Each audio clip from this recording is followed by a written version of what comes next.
Saudaraku, pelatih voli putri Respa Kohajin mengungkapkan kekecewaannya setelah timnya gagal meraih gelar juara KUFU Cup 2024 pada pertandingan yang berlangsung di Gimnasium Tongyong pada Minggu 6 Oktober.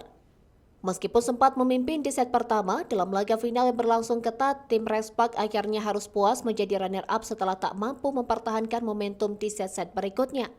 Menurut Kohajin, kelelahan fisik menjadi faktor utama kekalahan Megawati Hangya-Sri CS.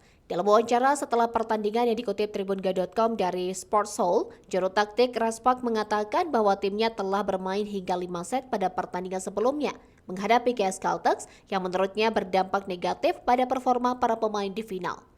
Kohajin juga menyoroti turunnya efektivitas serangan timnya. Kekuatan serangan yang biasanya menjadi andalan Respak dalam pertandingan ini tidak berjalan sesuai harapan. Dalam pertandingan final, meskipun Respak sempat unggul di set pertama, mereka tidak mampu mempertahankan performa pada set-set berikutnya. Hal ini menurutku sebagian besar disebabkan oleh kondisi fisik para pemain yang sudah terkuras. Namun demikian, Ko tetap optimis menghadapi musim kompetisi yang akan datang. Ia menyadari pentingnya memperbaiki kondisi fisik timnya agar dapat tampil lebih baik di musim reguler Liga Voli Korea musim 2024-2025 mendatang.